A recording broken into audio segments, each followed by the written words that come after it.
Royal Ascot 2026 is wrapped, and this year the racecourse gave us just as much drama in the fashion stakes as it did on the track. 5 days, countless hats, and a parade of looks that ranged from sunbright colour statements to quiet, tailored elegance. Narrowing 5 days of style down to just 12 looks was genuinely difficult. But here they are, counting down from 12 to number 1, the outfits that defined Ascot 2026. Opening the list is a masterclass in restraint. Ascot's official colour story for 2026 leaned toward vivid tomato red, and nobody wore it better than model Erin O'Connor. She stepped out in an Erdem gown in that exact shade, paired with a feathered headdress that gave the whole look a runway edge rather than a racecourse one. Under bright sun, the colour did all the talking. Bold, graphic, and impossible to miss in a sea of pastels. Zara Tindall has a reputation for getting the Ascot uniform exactly right, and day one was no exception.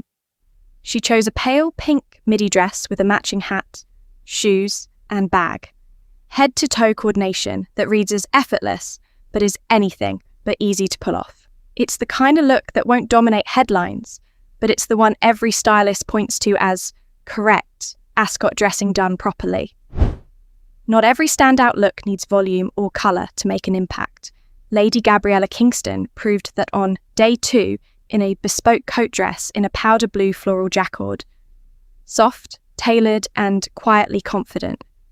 A wide-brimmed ivory hat with seasonal floral trim added the traditional Ascot flourish, while a deep blue croc-effect bag, a style that's become something of a favourite among her wider family circle, gave the outfit a modern edge.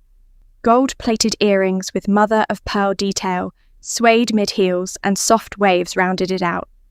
Elegant, feminine, and the kind of look that ages well in photos. Colour blocking, but make it sophisticated. Vanessa Williams arrived in a papaya orange dress with a fitted bodice and a 2-tiered pleated skirt that moved beautifully as she walked the course. Rather than fight the bold colour with more colour, she went the opposite direction. A structured boater in white with black gloves, creating a crisp, monochrome frame around the standout dress.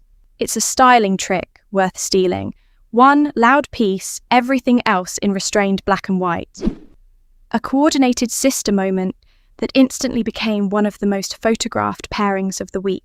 Wearing pieces from their own fashion label collaboration, Lady Eliza and Lady Amelia Spencer both went for blush and baby pink.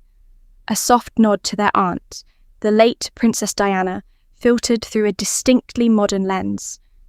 Eliza wore a fitted boat-neck midi dress under a dramatic wide-brimmed hat, hair left down in loose waves. Amelia opted for a flowing pink gown with a subtle cutout and a built-in belt, topped with a pink pillbox hat and an oversized sculptural bow. Hair pulled back to let the headpiece take centre stage. Matching pearl-embellished heels tied the two looks together without making them identical. A genuinely clever double act.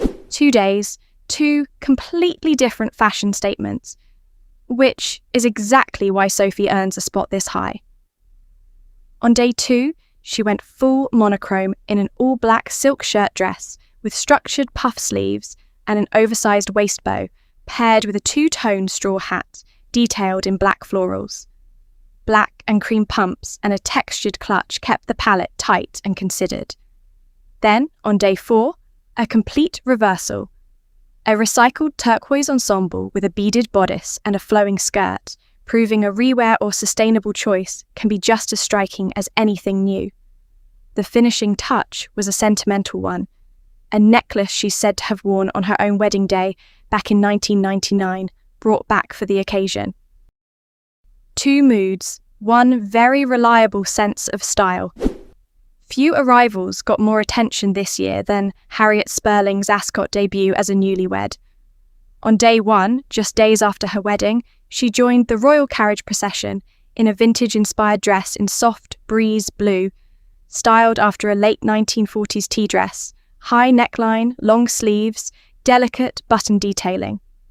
A matching floral straw hat and a braided low updo gave the whole look a timeless old Hollywood quality that drew instant comparisons to past royal-style icons.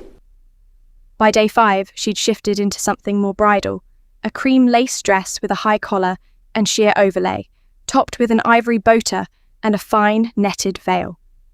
The nicest detail of the week, her gold, floral, metallic heels were a quiet nod to the designer who'd made her wedding gown weeks earlier, a debut that delivered twice over. At 80, the Duchess of Gloucester didn't just keep pace with the fashion conversation, she led it. Day 1 saw her in a burnt orange dress layered under a contrasting aqua jacket, one of the boldest colour pairings of the opening day, finished with a green straw hat from a rising milliner she's long championed through a royal-backed design fellowship. Day 5, marking her 80-year birthday, brought a complete shift into a tailored royal blue coat dress with a coordinating blue chrysanthemum boater. Another piece from a young British milliner she's supported for years.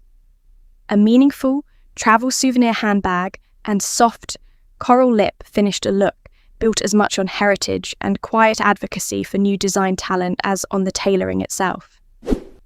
Anne's ability to surprise, year after year, is what keeps her near the top of every Ascot list. Day 1 brought a genuinely bold, psychedelic patterned multicolour dress. Mint, purple, peach, and orange swirled together, worn with a tilted mint hat trimmed in red feathers. It was cheerful, unapologetic, and completely unlike anyone else on the course that day. Day 3 flipped the mood entirely. A peach-toned coat dress embroidered with leaves and vine motifs, paired with a structured cream hat. Both looks carried her usual signatures. The 3-strand pearls, the gold horse brooch on the lapel, the same soft bouffant updo she's worn for decades. 2 outfits, 2 totally different energies, both unmistakably her. With temperatures climbing well into the high 20s across the week, Queen Camilla's choices balanced heat, tradition, and a touch of personal colour story. After keeping to all-white ensembles for the first 3 days, calf-length dresses with wide-brimmed white hats, she switched things up on day 4 with a blue variation on the same signature racing silhouette, a shift that read as a deliberate, well-timed change of pace after days of white. It's a reminder that sometimes the most effective Ascot dressing isn't about one show-stopping outfit, but a consistent, considered uniform that flexes just enough to keep things interesting. Topping the list is a look that did double duty as both a fashion statement and a story in itself.